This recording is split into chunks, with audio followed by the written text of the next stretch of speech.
बिस्मिल्लाहिर्रहमानिर्रहीम। अस्सलाम वालेकुम फ्रेंड्स, कैसे हैं आप? उम्मीद करती हूँ आप सब खैरियत से होंगे। तो फ्रेंड्स, आज मैं दूध वाली सेवइयाँ बनाने लगी हूँ।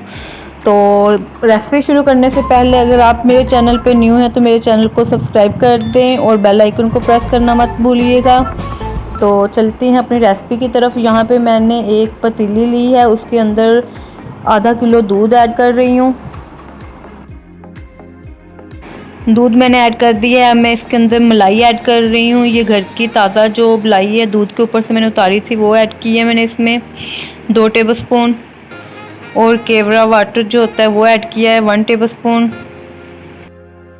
4 टेबलस्पून मैंने पीसे हुए बादाम ऐड किए हैं और इसमें 3 इलायचियाँ जो है सब्ज़ इलायची वो ऐड की है। और अब हम दूध को बॉयल आने तक अच्छी तरह से पकाएंगे।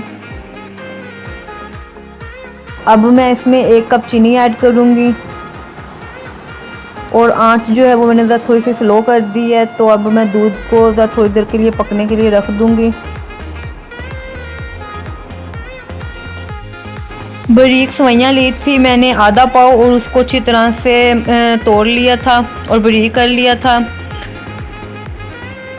तो यहाँ पे मैं 1 चम्मच जो है देसी घी इसमें डालूँगी, क्योंकि मैं बच्चों के लिए बना रही हूँ। बच्चे वैसे तो देसी घी खाते नहीं हैं, तो उनको सेवइयों में या फिर साबूदाना इस तरह की कोई चीज़ बना कर उसमें घी डाल देती हूँ, तो वो शौक़ से खा लेते हैं।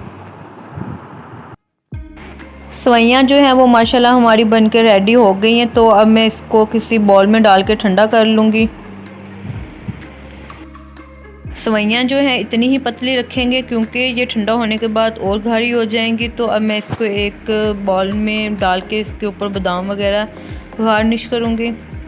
तो सेवइयाँ हमारी रेडी हैं। तो आपको उम्मीद करती हूँ वीडियो ज़रूर अच्छी लगी होगी। अगर आपको मेरी ये वीडियो अच्छी लगी है तो मेरे चैनल को ज़रूर सब्सक्राइब करना। फिर मिलेंगे किसी और नई वीडियो के साथ। अपना बहुत सारा ख्याल रखें, दुआओं में याद रखें। तब तक के लिए अल्लाह हाफिज़।